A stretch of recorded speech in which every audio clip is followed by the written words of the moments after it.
Welcome to the I in Team podcast with Brian Smith and Mary Smith. You are more important to your team than you might believe. Everybody has something to contribute, and most importantly, that's influence. Learn more on today's program. Now, here is Brian Smith and Mary Smith. Hey guys, welcome back to the I in Team podcast. I'm your host, Mary Smith, here with my dad, Brian Smith. Hello, everybody. And this week we're bringing you a little bit of a different episode. We're actually going to do a little bit of a throwback to some of our unseen and unheard footage from before we started the I in Team podcast for real. Do you want to do a little bit of explaining of all the videos and audio that's in our vault? Sure. So when we were first kicking around doing this with you and putting together the I in Team podcast, we wrote out an outline and Mary and I just started recording, trying it out, see if we could actually do it. So through all that, we learned some things about ourselves and some things about our content. So we're going to pull that back out of the vault and give you a taste of what we think is the foundational parts about what we teach at IA and what the I in Team series is all about, which is getting centered and focused for yourself and how to get yourself ready for some of the lessons that we teach. So what you're going to hear out of the vault is a part about environmental urgency. And that's where the environment around you, whatever that might be, work, family, friends, and how it creates urgency. And that urgency then lays the foundation for us to have immediate gratification. We've got to get what we want. We need it really fast because we need to feel satisfied with whatever that is. If it's texting and returning people's texts or whatever it is in life, we want it to get done fast. And technology has really caused that to happen. Mm-hmm. And that takes us to the biggest chapter of individual advantage, Find the I in Team, our book, which is slowing down. And we'll dive into how you can slow down, how you can control environmental urgency, how you can understand what it is you want and why you want immediate gratification. Mm-hmm. And then from there we get focus and then we can think forward. So it's those 5 points that we're going to pull out of the vault this next week here and share with you. So we'll probably do this. We've got a lot of vault material. We'll also continue to record it. Mm-hmm. So it's basically just a whole bunch of teaching lessons from our first book. So that's what we originally started with when we started the podcast. We kind of changed it. So now that we interview people to find out what their influence is in their industry. So we're going to start kind of like mixing it in because we do have a lot of material to use and it is a huge foundation for what we teach in general and in our book. So it'll be a really special episode. It'll be its first one. We're calling it Into the Vault or Open the Vault. Yeah. I can't remember. It was just today too, but that gets you know what? The environment today was a little overwhelming for us coming into the office, and we can't even remember the title of this podcast, what you're watching right now. So that is even more interesting, right? You can just look, guys. You'll see it. So we hope you enjoy what we're pulling out, and we'll see you at the end of the show and get you set up for next week's show also.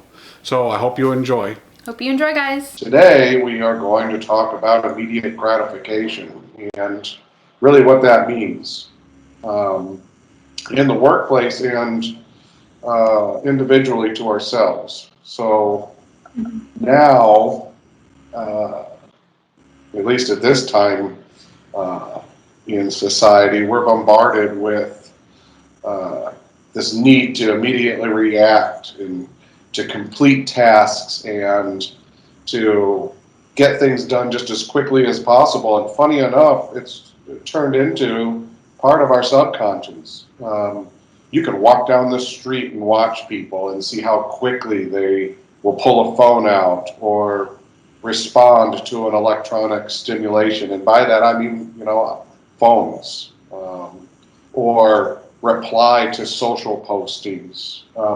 We set all these notifications and reminders so that we know exactly when somebody's trying to communicate with us, and we feel like now as humans we have to communicate back, and that's really spilled over into the expectations that we set for people to respond to us, people to get things done for us. Our patience has gotten to where we don't have much of it, and I believe that that's come primarily from the introduction of technology into our society and at all levels, not just at the workplace, but in the personal level.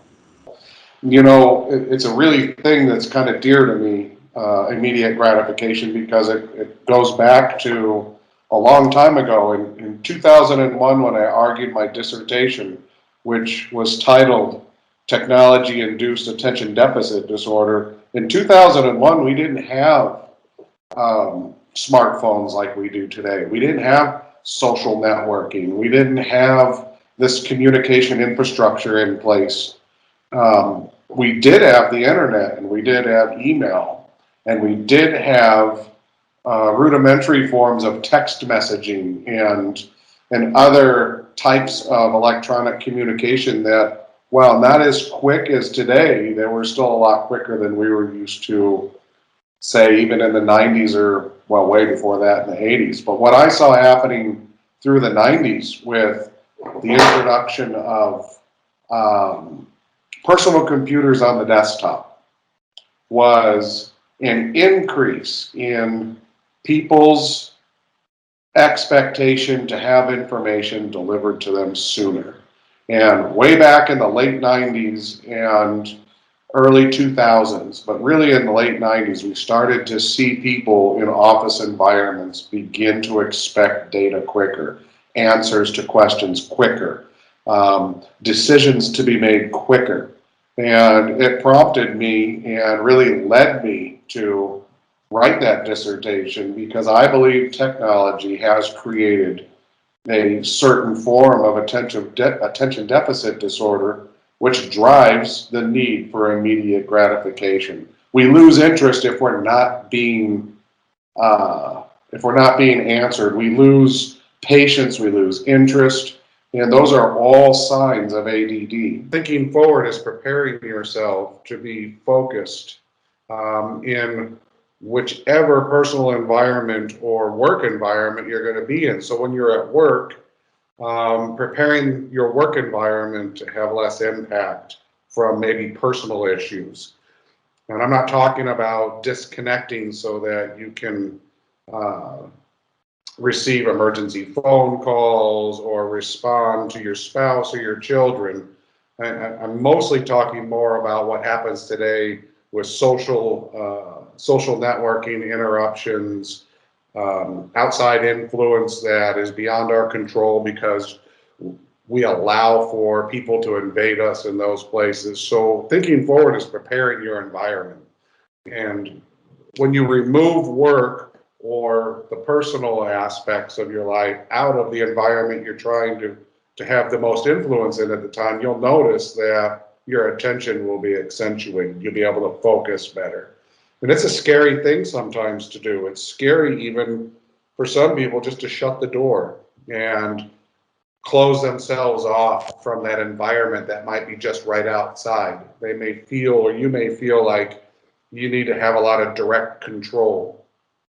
This can also work against us, and I think this is a good place for Mary to jump in. Mary works primarily from home in Washington, just outside of Washington, D.C., and that environment means that she's on an island.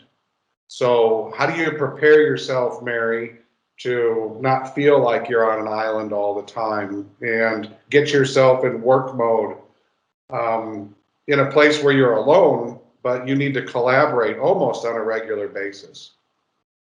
So we do a really good job at IEA preparing for like communicating with others. We have multiple messaging systems and each has their own function. We have like personal messaging systems where we can just be like, hey, would you mind doing this for me real quick? We have business messaging systems where we're like, hey, I need you to edit this, or I need you to look at this particular document. So communicating is actually really easy, but I do find that I miss out on a lot of stuff that happens at the bigger office because everyone can just talk there in person. So I need to like make sure that I ask the right questions when I do talk with people who are in the office, because I need to know like what they're talking about when I'm not there. And a lot of the time they're not going to tell me what they're talking about when I'm not there. So I just make sure to ask. And I kind of like working on my own little island. I feel like I get a lot more done because I can focus better. And it's just nice. I'm able to plan out my day. I make sure I take like little breaks so I don't get like burnt out too quickly. Or if I'm working on a really long project, I just make sure to schedule in little breaks. But I think I do a pretty good job at making it work, even though I don't have the work environment that most people have. Very good. Well, one of the things that can also help is creating checklists, task lists, adding some structure to your life so that you set through that structure some habits by which you can get whatever responsibilities you have to have the best influence you can in your area of influence. So if you're an accountant, setting up a calendar that might be date driven for deadlines for filing the right documents or the right forms or the right tax documents. Or if you're an editor, meeting editing deadlines. Similarly for graphic designers. Now, there's always exceptions to all of those things, but the real key is to not allow the exceptions to become the rule. Create new positive habits based on and using the environments that you have, geared towards meeting the obligations that you have. So when you can actually, in a structured way, prepare your environment to support that, you will find that you'll be more efficient, you'll get more work done, you'll feel more collaborative, and as Mary said, schedule those times in for breaks. Also, if you need to, if you're feeling disconnected, schedule some time in to have one-on-one time or one-to-group time with those people that you collaborate with. It'll be really helpful for you to feel connected to them, to get some feedback or some insights. So setting yourself up, thinking forward about how you're going to communicate through the different issues that you're trying to deal with and the different collaborations you have are really important. We set up team meetings at IA, and some of us call in, some of us are on a visual or use Teams. So some of us are in a conference room, and everybody has an opportunity to participate as visually and also as audibly as possible in our team environment. And the costs aren't that high either. It's one of the nice things about the new technologies of our world. So one of the things that drives communication is what we call environmental urgency. So environmental urgency can happen anywhere. And there's a lot of different aspects to environmental urgency. And sometimes what happens is whatever's going on around us in our environment can throw us off. You could be deep in thought doing really good deep work, and somebody will come into your office and throw you off. And literally just you'll lose track of what's going on. So some of the things that we've already talked about, having technology, having task lists, having some structure that's built into your life and into your functionality so that you can have the highest impact. One of the things that can help with environmental urgency is having third parties hold you accountable for different things. They can help police who comes through your door. They can give you timelines and interrupt you in prearranged time sequences so that you don't go over. one of the worst things that's happened to me is I'll get so deep in thought, close myself off because of environmental urgency. I don't want to be bothered. Close myself into a work environment, and I've actually worked past a time that I've set for myself, missed meetings, missed telephone calls, which creates an entirely different type of environmental urgency for whoever that meeting or whatever deadline I have now blown by. Mary, how do you find environmental urgency can affect you when you're not in an office, when you are isolated like you are on that island? So I think for me, I have to be very particular about what time I'm going to be working and what time I'm not going to be working. So environmental urgency, I think, can cause a lot of anxiety, especially when it comes to communicating with people through technology. Especially my generation, we feel like we always have to be on our phone. We always have to answer people immediately. We always have to check our emails and give everyone a prompt answer. But that's not really the case, and I think that that's been one of the most important parts of my philosophy in my environmental urgency is I am on my computer Monday to Friday for 8 to 10 hours every day, and I have my email open, and that's the time that people can email me if they need me, or they'll see that I'm on Skype and they can message me, or they'll see that I'm on Microsoft Teams and they can message me. But people know that I don't keep email on my phone because when I'm not on my computer, I'm not working. And I've very strictly set those boundaries for myself, which really helps me working on an island, because feeling like I always have to be there for someone and always have to be responding to people makes me feel anxious. So when I have these set boundaries and people know that those are my set boundaries, it makes me feel less anxious. One of the things I say that there's no magic formula to slowing down. Slowing down does require one thing: willpower. Um, Willpower isn't limitless either. You can run out. It's almost like energy. If you use up too much willpower, you're just not going to be able to keep going. And if you're trying to do too many things at once, which is a lot like going too fast, you will run out of willpower.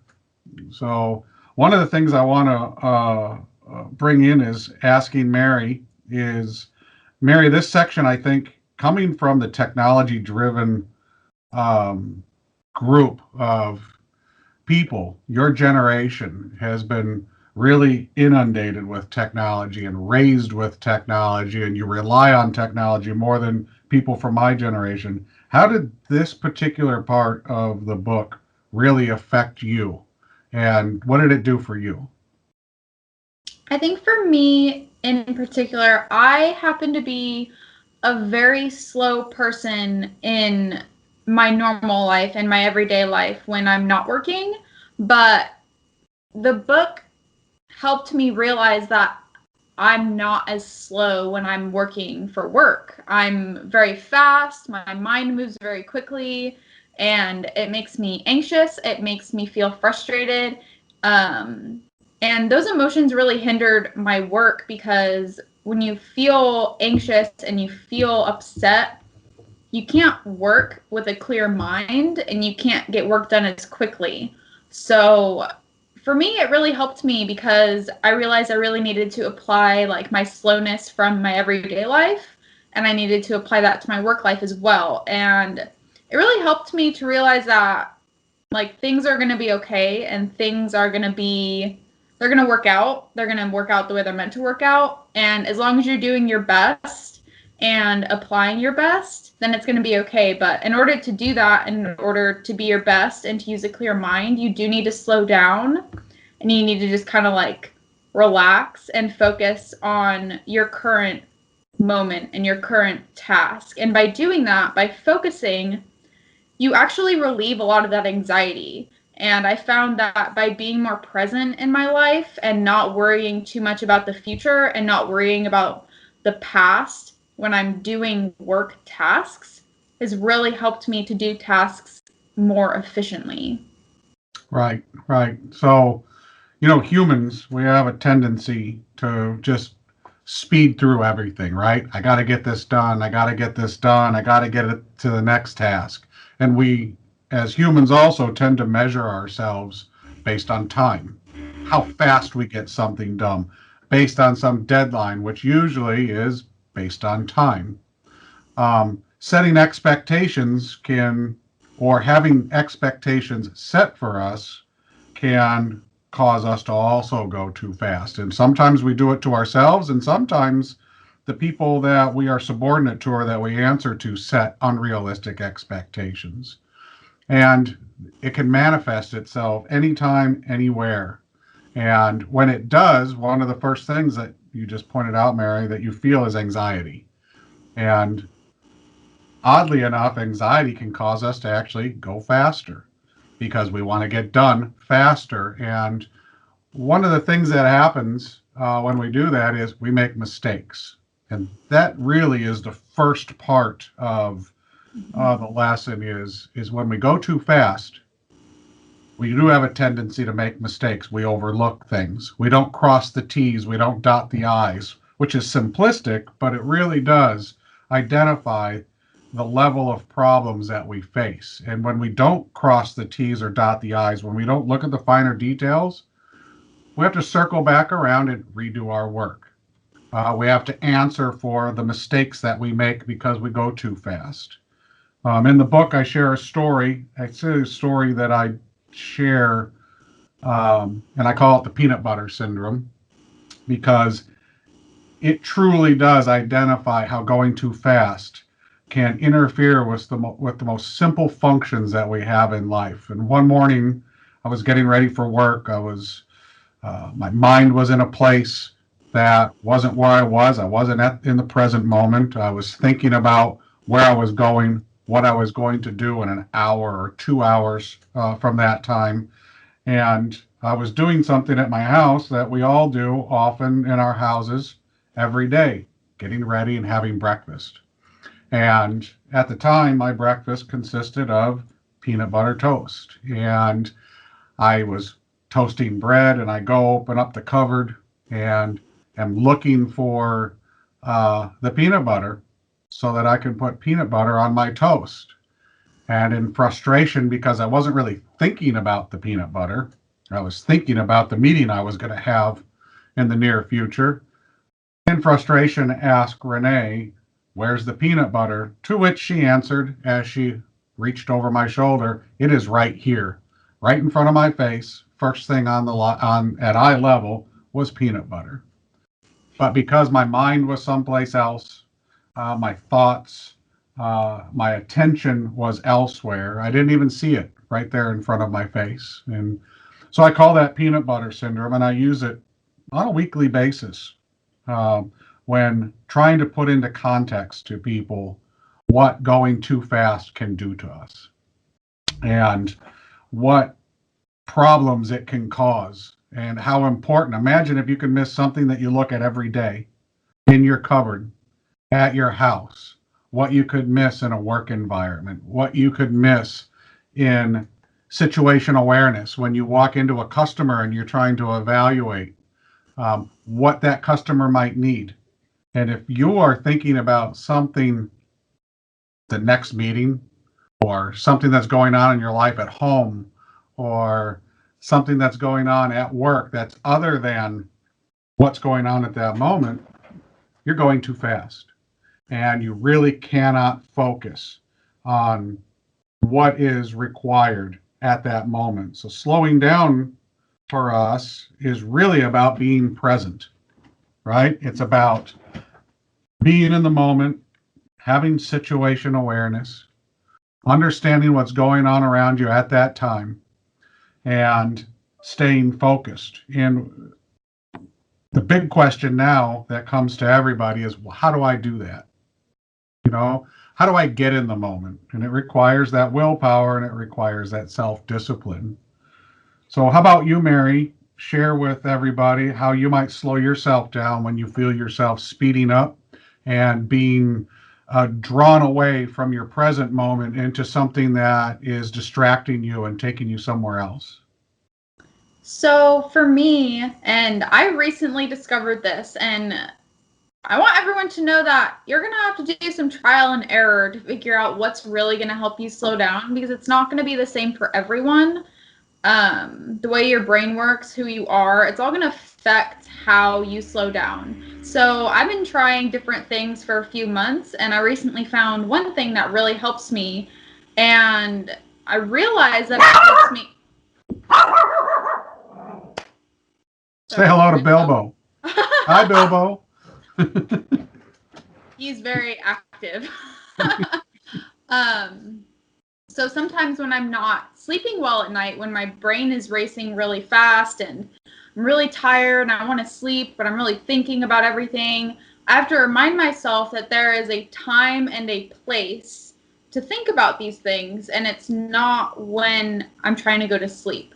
Like, my sleep time is my sleep time, and being awake is my time to think about things. So when I realized that applying that to being able to fall asleep, I could apply that method to slowing my life down. When I start to get really anxious, or when I start to get really flustered with what I'm doing, I stop myself and I think, is this the time and place to be thinking about this?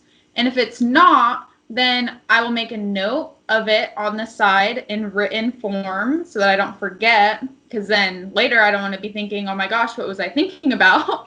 So I write it on the side, and then I tell myself I'll worry about that later, that there is a time and a place for me to think about that and worry about that. And I trust myself to know that I'm going to figure it out. But in order to finish what I have at hand and in my present moment, I need to put everything else aside and just remind myself that I can, A, capably handle the issue, and B, I can do it at another time. It doesn't have to be right now while I'm trying to finish work. Okay, everybody. I hope that you guys enjoyed our show this week and the footage that we had out of the vault. I hope that it might have helped you to identify or realize those things in your environment that create urgency, and that make you feel like you have to have immediate gratification, whatever that might be. You know, what was it, That can Mary? be, sometimes people feel immediate gratification when they want to eat something. Sometimes people feel it when they're waiting in line at the grocery store or shopping, like they want to check out faster, they want to get to the line quicker. Some people feel immediate gratification when they're stuck in traffic. So it's important to understand where you feel the need for immediate gratification so that you can better understand yourself. Yep, and it'll help you to slow down. And when you slow down, you can have some focus. And then when you can focus, you can start thinking forward. And when it all comes together, this part of the foundation of find the I in team, that's find your influence. And it's hard to find our influence before we understand what influences us first. So that's why we took this out of the vault first. And this is going to lead us down the path in the future with our shows. As we interview more people starting next week, and as we bring more material out of the vault, and we start to weave together the influences we create for ourselves, the influences that we have that affect us, that we have no control over up front, and how we go out into our daily lives and influence others. So I hope that you enjoyed the show today. Please subscribe and follow us on Twitter, Facebook, LinkedIn. It's the I in Team Instagram. series, I in Team series. Or on Twitter, Your Biz Doctor. And we look forward to seeing you and talking to you next week. Have a great weekend. See you next time. Bye.